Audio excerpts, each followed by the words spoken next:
যাচ্ছে এবং kind of একটা স্ট্যান্ডার্ড।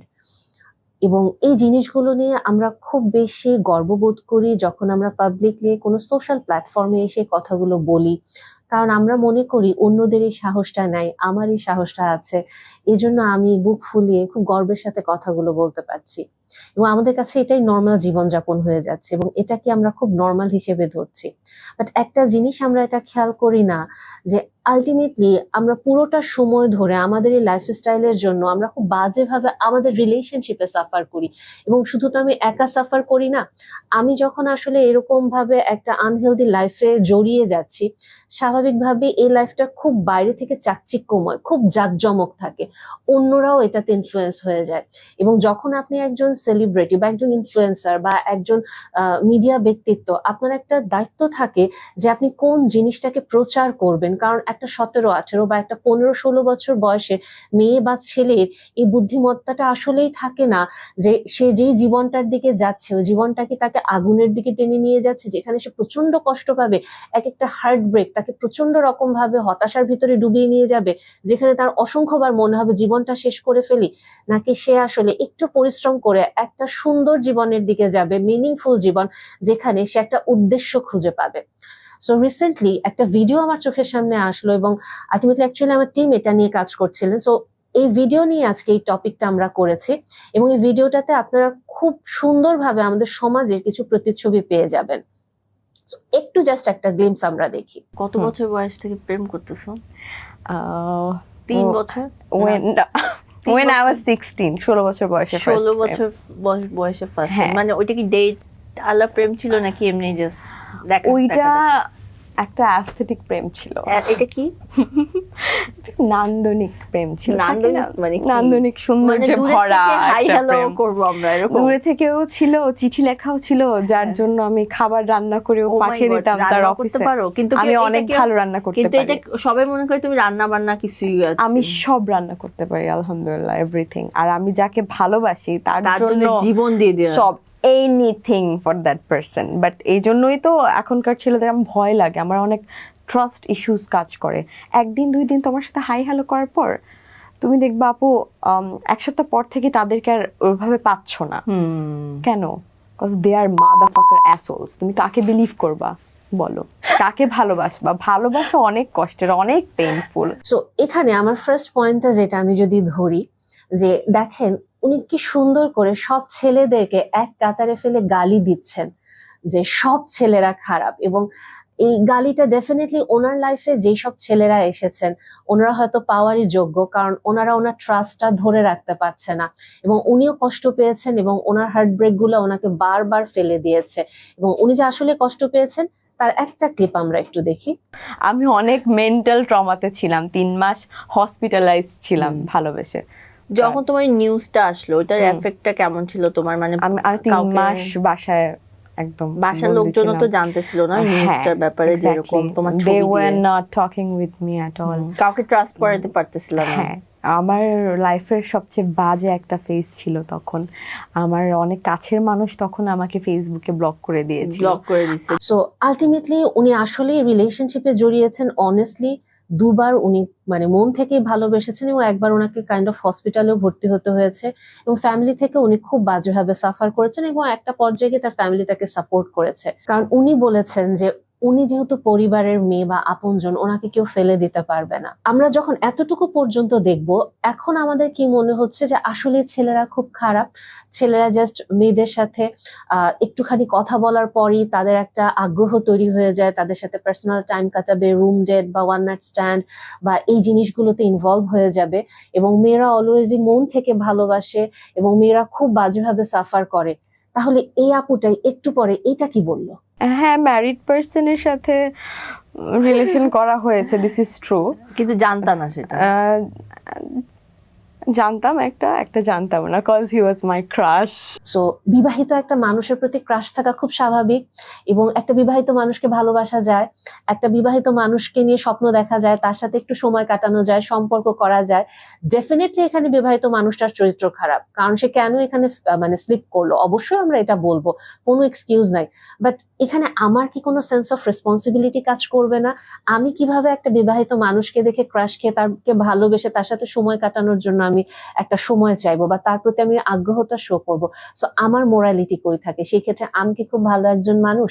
এবং আরেকটা লাইন একটু যদি খেয়াল করেন এখানে, না বললাম প্রেম চলতে মানে 2 মাস ধরে আমাদের একটু কনফ্লিকশন যাচ্ছে, but I still do love him a lot. কয়দিন ধরে আমার একজনের উপর ফিলিংস কাজ করতেছে। কে সে? আই ডোন্ট নো কেন কাজ করতেছে, but I started liking him a lot. So এখানে উনি অলরেডি বলছেন যে উনি মানে একটা সম্পর্কে আছেন এবং 2 মাস হলো সম্পর্কটা ভালো যাচ্ছে না, এবং উনি লিটারালি ছেলেটাকে এখনো প্রচন্ড ভালোবাসে।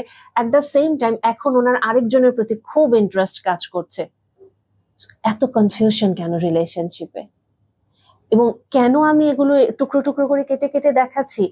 আমি যদি বলি এটা অ্যাকচুয়াল রিয়েল সিনারিও, বর্তমানে আমরা ভালোবাসাটাকে কিভাবে আসলে মানে বর্ণনা করি বা কিভাবে আসলে আমরা এভাবে পোট্রে করি যে জিনিসটা এরকম, আমাকে অন্যরা কষ্ট দিচ্ছে, সো আমি এখানে ভিকটিম এবং আমি অনেক ভালো একজন মানুষ, বাট আমি কখনো আমার নিজের দিকে আঙুল তুলি না যে আমি আসলে সম্পর্কগুলোকে কিভাবে দেখছি এবং আমি যে সম্পর্কগুলোতে কষ্ট পাচ্ছি এখানে আমার কতটুকু রেসপন্সিবিলিটি, এবং আমি আমার নিজেকে হিল করার জন্য আসলে কতটুকু কাজ করছি, এবং আমি কি সেম প্যাটার্নই রিলেশনশিপে জড়িয়ে যাচ্ছি এবং সেম রেড ফ্ল্যাগ দেখেও মানুষগুলোর সাথে ইনভলভ হচ্ছি।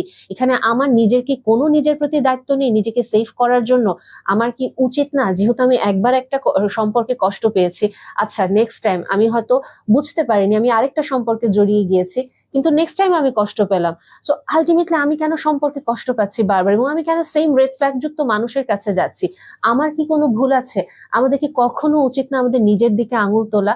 আমরা এই জিনিসটা সচরাচর করি না, এবং আমাদের মেয়েদের খুব কমন একটা যেটা আমরা রোল প্লে করি, আমরা ভিকটিম রোল প্লে করি, এবং আমরা ভিকটিম কার্ড প্লে করতে এত পছন্দ করি, আর এটা আমাদের সমাজ খুব পছন্দ করে, কারণ ছেলেরা আসলেই কিছু ক্ষেত্রে খুবই দুষ্ট কাজ করে থাকে এবং তাদের আসলেই তারা অনেক বেশি প্রিভিলেজ, সো এই প্রিভিলেজটাকে ইউজ করে তারা যথেষ্ট পরিমাণে খারাপ কাজগুলোতে ইনভলভ হয়। সো যখনই কোনো মেয়ে একটা ভিকটিম কার্ড প্লে করে এটা বলে যে আমার সাথে অন্যায়টা হচ্ছে, আমি শুধু কষ্ট পাচ্ছি, আমরা সমাজে সবাই চোখ বন্ধ করে ছেলেদেরকে দোষ দিয়ে ফেলি, বাট আমরা কখনো বলি না যে আসলে এই মেয়েটার কি কোনো দায়িত্ব ছিল কিনা। এটা আমরা অনেক পরে গিয়ে যাচাই বাছাই করি, কারণ আসলে তো একটা অপিনিয়নের এগেনস্টে আরেকটা অপিনিয়ন আসবে, দেন আরেকটা অপিনিয়ন আসবে, তারপরে কথায় কথায় এরকম করে আসে। সো মেয়েটার কি কোনো রোল ছিল নাকি? বাট শুরুতে আমরা চোখ বন্ধ করে বিশ্বাস করতে পছন্দ করি। এই আপুটা যে শুরুতে যে লাইনটা বলেছিল যে সব ছেলেরা আসলে খারাপ, সব ছেলেরা শুধু এভাবে চিন্তা করে, কিন্তু আলটিমেটলি আমাদের সোসাইটিতে এখন যেটা হচ্ছে, আমরা ছেলেরা চিন্তা করে মেয়েরা কি গোল্ড ডিগার নাকি, মেয়েরা কি আসলে শুধু ম্যানিপুলেট করতে চাচ্ছে নাকি, আর মেয়েরা চিন্তা করছে সেম ওয়েতে ছেলেরা সব শুধুমাত্র শরীরটাকে বুঝে শরীরটার জন্য খুঁজছে। এবং আলটিমেটলি এই দুষ্ট ছেলে এবং মেয়েদের সংখ্যা যে অনেক বেশি এমন না, এরা খুব অল্প সংখ্যক হলেও এরা এতটা বেশি লাউড যে এদের এই লাউডনেসের কারণে যারা আসলে ট্রুলি একটা গুড হিউম্যান বিং হিসেবে নিজেকে প্রেজেন্ট করতে চায়, নিজের লাইফ পার্টনার খুঁজতে চায়, তারা আসলে পারে না, তারা প্রচন্ড রকম ভয় পেয়ে যায়। আলটিমেটলি রিলেশনশিপের এই পার্টটা আমরা দেখলাম যে এখানে কি পরিমাণ একটা সাফারিংস এর ভিতর দিয়ে আসলে আমরা যাই, কিন্তু আমরা নিজেরা এটার কোনো রেসপন্সিবিলিটি নেই না। এবং এই ভিডিওটার আরেকটা পার্টে ওনারা ডিসকাস যেটা করেছেন যে শুধুমাত্র মিডিয়ার মেয়েরাই যে খারাপ এমন না, নর্মাল মেয়েদের যে লাইফস্টাইল ওটা নিয়ে ওনারা কথা বলেছেন। সো এই ভিডিওর এই লাইনটা একটু আমরা খেয়াল করি। হয়তো কিটি পার্টির নামে কেউ কেউ বাচ্চা বাচ্চা ছেলেদেরকেও নিয়ে আসছে। হ্যাঁ ওইটা তো আছে, বাট মানে ওইটাও আসলে আমি জানতাম না যে এরকম হয়, যে পার্টিতে এরকম মানে ইয়াং ছেলেদের। তুমি জানতা না আপু? আমি আসলে জানতাম না। এটা আমার সাথে যখন মানে এটা আমার মানে যেটা আমার সাথে হওয়ার পরে তখন আমি বুঝছি আচ্ছা ঠিক আছে, যে আচ্ছা এরকমও হয়, যেটা 2015-16 সালের দিকে যখন আমার ব্রেকআপ হয় একটা, ওই সময় আমি বুঝতে পারছি আচ্ছা ঠিক আছে তাহলে এরকমও হয় যে লাইক আমার একটা বয়ফ্রেন্ড ছিল, সো তার সাথে আমার ব্রেকআপ হয়ে যায়, দ্যাটস বিকজ অফ এইটার কারণে যে সে হচ্ছে he was into like older woman না older I don't know, but তার কথা ছিল এরকম যে মানে এই কথাও ছিল না, বেসিক্যালি তার টাকা ইনকাম করা লাগবে না। আমার সাথে এখন রিলেশনশিপে থাকলে 3-4 বছর হয়ে গেছে আমাদের, তাহলে তার কিছু হচ্ছে না, তো একটা ইস্যু করে লাইক ওইখান থেকে জাস্ট সরে যাওয়া, দেন এখন সে অনেক মানে লাইক অনেক হাই প্রোফাইল ইন্ডাস্ট্রিতে, এন্ড দেন সে অনেক টাকা পয়সা কামাচ্ছে, এন্ড আই নো যে সে কি করছে, সে মানে সে সুগার মমিজ ক্রিয়েট সুগার করে। মমিজ ক্রিয়েট করে, এরকম অনেকেই আছে হাউ ইজ সোসাইটিতে। দিস ইভেন পসিবল ছেলেদের ক্ষেত্রে? I don't no. হ্যাঁ, তো ডেফিনেটলি দেখেন, এখানে একটা জিনিস যেটা আমরা বলছি যে সুগার মমি, এটার চলটা আস্তে আস্তে অনেক বেড়ে যাচ্ছে এবং বিভিন্ন পার্টিতে এরকম ছেলেদেরকে নিয়ে আসা হচ্ছে এবং তারা আলটিমেটলি খুব দ্রুত সাকসেসফুল একটা লাইফ পাওয়ার জন্য বা টাকা কামানোর একটা শর্টকাট হিসেবে এটা ইউজ করছে। এবং আলটিমেটলি এটা তো সত্যি যে আমাদের সমাজের যে মূল্যবোধটা বা যে লজ্জার একটা ধারাটা, এটা অনেক বেশি এখন নিচে পড়ে গিয়েছে। সো জাস্ট আমরা রিলেশনশিপ গুলো স্টেবল করতে চাই না। এবং এটা সত্যি কথা যে ব্যাপারটা এরকম যে আমার হাজবেন্ডের হয়তো বাহিরে একটা সম্পর্ক আছে এবং আমার হাজবেন্ডের সাথে আমার কিছু মানে বেনিফিটেড একটা রিলেশন আছে, এখানে ওরও সুবিধা আমারও সুবিধা একসাথে থাকলে, কিন্তু ও তো আমার প্রতি ইমোশনালি অ্যাভেলেবল না। সো আমি আলটিমেটলি বাহিরে আমি ইনভলভ হয়ে যাচ্ছি। এবং সরি টু সে, এখানে অনেক ক্ষেত্রে আমি অনেক মানে আমি এটা কাউকে অপমান করার জন্য বলছি না, বাট মানে বিদেশেও এই জিনিসটা খুব প্রিচ করে এবং আমাদের দেশেও অনেক মানসিক স্বাস্থ্য বিশেষজ্ঞ বা আমি আমি যদি বলি কাউন্সিলরদেরকে অ্যাকচুয়ালি আমি এটা প্রিচ করতে দেখি এই জিনিসটা যে আচ্ছা, আপনার হাজবেন্ড যেহেতু বাইরে এরকম ইনভলভ আছে, তাহলে আপনি কেন আপনার লাইফ এনজয় করছেন না? আপনি অন্য কারোর সাথে ইনভলভ হয়ে যান। এবং হাজবেন্ডকে বলা হচ্ছে যেহেতু আপনার ওয়াইফ আপনার প্রতি এত ক্লিঙ্গি, আপনাকে এত কন্ট্রোল করতে চাচ্ছে, আপনি অলওয়েজ বাসায় ঢোকার আগে আপনার মোবাইলটা কমপ্লিট ক্লিন করে আপনি ঢুকবেন। সো আলটিমেটলি আমাদের সোসাইটির আসল ছবিটা এইরকম হয়ে যাচ্ছে। এবং অনেক ক্ষেত্রে আমি যেটা বললাম উইথ ডিউ রেসপেক্ট, কিছু কাউন্সিলরকে আমি দেখি এই মূল্যবোধটা প্রিচ করতে, যেটা কিনা বাহিরে অহরহ সাইকোলজিস্টরা প্রিচ করে। সো ওনাদেরকেও যে আমরা দোষ দিচ্ছি জিনিসটা এমন না, ওনারা আসলে একটা মূল্যবোধই প্রচার করছে। কিন্তু এটা তো আসলে আমাদের সমাজের চিত্র এবং আমরা চিন্তা করছি যে কেন আসলে আমাদের সমাজ এত ভেঙে যাচ্ছে, কেন সম্পর্কগুলো স্থায়ী হচ্ছে না। কারণ আমাদের হাতে তো অনেক বেশি অপশন এভেলেবল। এবং এরপরে আমি সুগার মমের পার্টটা থেকে এখন যদি আমি সুগার ড্যাডির পার্টটায় যাই, জাস্ট আপনারা দেখেন এখানে এই ভিডিওতেই বলছে ওনারা সুগার ড্যাডি না, মানে তার বয়ফ্রেন্ডের ছবি শো করতে চায় না। হ্যাঁ, তো ওইটাকে যেমন একটা স্ট্যাটাস সেদিন আসছিল যে মেয়েরা ইনকাম করতে যায়, এটাও কাইন্ড অফ একটা ইনকাম, যে আমি বিদেশ দুবাইতে যে আমি একা ছবি তুলছি কিন্তু কে ছবি তুলতে দিচ্ছে সেটা দেখানো যাবে। তো তুমি এটাকে কিভাবে দেখো? সে শো করতে চাচ্ছে না, আমরা রাইট? অ্যাকচুয়ালি দুবাইকে আমাদের বাংলাদেশের প্রেক্ষাপট থেকে আমার এখন মনে হয় মেয়েদের জন্য এটা Cox's Bazar. Institution of prostitution, sorry to say. So Dubai, মালদ্বীপ, মানে এটা জাস্ট বলা যেতে পারে ওনারা খুব ভদ্র ভাষায় জিনিসগুলা বলেছে, বাট এটা সমাজের আরেকটা রিয়েল সিনারিও। এবং অপশন তাহলে কি পরিমাণ এভেলেবেল একটা পুরুষ মানুষের জন্য, তার যদি অল্প একটু টাকা হয়, একটু টাকা হলে কম টাকা যে সে মালদ্বীপ নিয়ে যাচ্ছে, থাইল্যান্ড নিয়ে যাচ্ছে, আর যদি তার একটু বেশি টাকা হয় সে নিয়ে যাচ্ছে হচ্ছে দুবাইয়ে। এবং আলটিমেটলি এই মেয়েগুলো যারা রেসপন্ড করছে তাদেরও টাকা দরকার, রিকগনিশন দরকার, তারা ওই ল্যাভিশ লাইফটা পাচ্ছে। সো আমার ওয়াইফের সাথে যে আমার একটা কমিটমেন্টের রিলেশনে থাকা উচিত, এই জিনিসটা কখনোই তাদের মাথায় কাজ করে না। এবং তাদের কাছে মনে হচ্ছে আমি তো আমার ওয়াইফকে টাকা দিচ্ছি, সম্মান দিচ্ছি, সবকিছু দিচ্ছি, ও তো ওর লাইফে ব্যস্ত আছে, ও কিটি পার্টি করছে, ও ঘুরে বেড়াচ্ছে, ঠিক আছে, ওর মতো আছে। এবং আমি আমার ওয়াইফের প্রতি, আমার সন্তানের প্রতি টাকা পয়সা দেওয়া, ওদেরকে সামাজিক পরিচিতি দেওয়া, যা দেওয়া আমি সব দিচ্ছি, পাশাপাশি আমি ওদের সাথে অনেস্টি আছি তাহলে। এবং এখানে আমি যদি আমার লাইফটা একটু এনজয় করি, তাহলে সমস্যাটা কোথায়? এবং এই মেয়েটার সাথে আমি যখন সময় কাটাচ্ছি, ও আমাকে প্যাম্পার করছে, ও আমার প্রশংসা করছে, সো আমার ভালো লাগছে। এবং অপরদিকে একটু আগে যেটা দেখালাম, ভদ্রমহিলা এটাই চিন্তা করছে যে আমার স্বামী ওইদিকে ব্যস্ত, সো আমি কিটি পার্টিতে যদি আমি আরেকটা মানে মেল স্কট পেয়ে যাই, তার সাথে একটা ভালো সময় কাটাতে পারি, আমার নিডটাও তো ফুলফিল হচ্ছে, তো সমস্যা কোথায়? বাট এখানে আমরা আসলে কেউ দেখি না যে আলটিমেটলি আমাদের নিজেদের ভ্যালুটা বা সেলফ রেসপেক্টটা কোথায় গিয়ে দাঁড়ায়। খুব কষ্টকর একটা ব্যাপার কি জানেন, আপনি যখন একজন পুরুষ মানুষ, একজন সফল ব্যবসায়ী, ডেফিনেটলি হ্যাঁ আপনার অত সময় নাই যে আপনি অন্য একটা মেয়ের পিছনে ইমোশনে অনেক ইনভলভ হবেন, তাকে প্যাম্পার করবেন, বউয়ের কমপ্লেইন শুনবেন, বউকে মানায় বোঝায় ফেরায় নিয়ে আসবেন, হ্যাঁ আপনার সময় নাই। বাট অ্যাটলিস্ট আপনি যদি আপনার ওয়াইফকে খুব ডেলিকেটলি হ্যান্ডেল করে তার সাথে লয়াল থেকে আপনি অন্তত সম্পর্কটা সুন্দর রাখার জন্য তাকে একটু কোয়ালিটি টাইম দিতেন। যেই মেয়েটা আপনাকে জাস্ট টাকার জন্য পছন্দ করছে এবং ওই টাকাটা না দিলে আপনার ওই একটা মেয়ে তো অত ইজিলি ইন্টিমেট রিলেশনে ইনভলভ হতে পারে না, এত ইজিলি ওই সম্পর্ক থেকে বের হয়ে যেতে পারে না, এবং খুব বাজে রকমের ইমোশনাল টোলটা ওই মেয়েটাকে সাফার করতে হয়। এবং আলটিমেটলি আপনি না হয় গেলেনও, একটা মেয়ে কি কখনো নিজেকে শুধুমাত্র একটা মাংসপিণ্ড হিসেবে দেখতে পছন্দ করে? এটা জাস্ট আপনি আপনার নিজের কাছে উত্তরটা দেন, এটা কারো কাছে উত্তর দিতে হবে না। আপনার যদি আসলে সেলফ রেসপেক্ট থাকে এবং আপনি একজন ফিমেল পার্সন হন, একটা মেয়ে কখনোই নিজেকে শুধুমাত্র একটা মাংসপিণ্ড হিসেবে দেখতে পারে না। হ্যাঁ, যদি এটা সে বাই প্রফেশন নিয়ে ফেলে যে জাস্ট আমি প্রফেশন হিসেবে নিচ্ছি, আপাতত ওই সময়টাতে সে হিসেবে নিজেকেই সে ট্রিট করবে এবং পরবর্তীতে তার সাফারিংস আসে, ডেফিনেটলি আসে, এবং এই কেসগুলো খুব অহরহ ডিল করি। বাট আপনি যদি একজন কনসিয়াস সম্পন্ন মানুষ হন, আপনার যদি আসলে সেলফ রেসপেক্ট থাকে, আপনি কখনোই একটা ওয়ান নাইট স্ট্যান্ডের পরে আপনি স্থিরভাবে নিজের সাথে নিজের চোখটা মেলাতে পারবেন না, এবং আপনার কাছে মনে হবে নিজেকে যে আমি আসলে কি করলাম। এবং অসংখ্যবার মেয়েদেরকে আমি কনফেশন আমার সামনে কাঁদতে কাঁদতে আমি দিতে দেখেছি যে আমার নিজের প্রতি নিজের অনেক ঘৃণা লাগে, যে কেন আমি প্রতিশোধ পরায়ণ হয়ে কাজগুলো করেছি, কেন জাস্ট আনন্দের মোহে গিয়ে আমি ওই কাজটা করেছি। সো হয়তো এই সম্পর্কগুলো বাহির থেকে অনেক চাকচিক্যময়, প্রতিশোধ নিতে ভালো লাগে, কিন্তু লং টার্মে আমাদেরকে পুরোপুরি ভেঙে দিয়ে যায়। এবং আরো যদি আমি বলি, সুগার মামি সুগার ড্যাডি বাদ দিলাম, বাট ওনাদের যে সন্তানটা থাকে তার কি হচ্ছে, সে কি দেখছে? সে তো ইমোশনালি খুব ইনসিকিউর একটা পরিবেশ পাচ্ছে, এবং তার অ্যাটাচমেন্ট ইনসিকিউরিটি তৈরি হচ্ছে, পার্সোনালিটি ডিসঅর্ডার তৈরি হচ্ছে, বিয়ের উপর থেকে বিশ্বাস উঠে যাচ্ছে, এবং সম্পূর্ণভাবে সামাজিকভাবে আমরা ক্ষতিগ্রস্ত হচ্ছি, কারণ পরিবারগুলো ভাঙছে। এবং আমরা নিজেরাও বুঝতে পারছি না এখানে আমাদের রেসপন্সিবিলিটিটা বাবা মা হিসেবে কি আসলে। আমরা ভাবছি যে হ্যাঁ, আমি তোর প্রতি দায়িত্ব পালন করছি, কিন্তু আমি তো আমার নিজের লাইফ এনজয় করার অবশ্যই একটা রাইট রাখি। বাট বাবা মা হিসেবে আপনি অবশ্যই আপনার নিজের জীবন উপভোগ করবেন, কিন্তু বাবা মা তো এমনি বাবা মা হতে পারে না জাস্ট বিকজ আপনি জন্ম দিয়েছেন।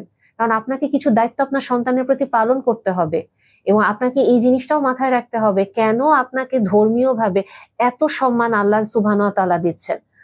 আমরা এই মানে রাইটটা মানে ইউজ করতে খুব পছন্দ করি সন্তানের উপরে, বাট আমরা কখনো দেখি না আমরা নিজেরা কতটুকু দায়িত্ব পালন করছি সন্তানের প্রতি। এবং এই জন্যই এই আপুটা এই কথাটা বলছেন। আমি যাদের সাথে ছোটবেলা থেকে আমার বাবা মা বা আমার কাজিনরা বা আমার ভাই বোনরা, তাদের প্রতি এত লাভ আসে না, কিন্তু একটা 2 মাস বা 6 মাসে একটা কেউ আসলো, সে একদম মন উড়াই নিয়ে গেল, কাজ কাম সব বাদ দিয়ে দিল। ওইটা তো আমাদের ফান্ডামেন্টাল রাইট, ওইটা তো আমাদের মৌলিক অধিকার। বাবা মা ভাই বোন এদের ভালোবাসা আমাদের অধিকার, এটা আমরা পাবোই, আমরা জানি, যত যাই হোক। সো আলটিমেটলি দেখেন আমাদের সন্তানদের মনে তখন একটা জিনিস এরকমই তৈরি হয়, যেমন আমরা বাবা মারা মনে করি যে ওরা তো আমাদেরকে সম্মান করবেই, ওরা তো আমার কথা শুনতে বাধ্য। সো এরকম ভাবে আমরা অহরহ সন্তানরা বলি, বাবা মা তুমি জন্ম দিয়েছো, তুমি ভালোবাসবাই, এটা তো আমার রাইট, এটা বলার কিছু নাই, তুমি ভালোবাসবা না কেন?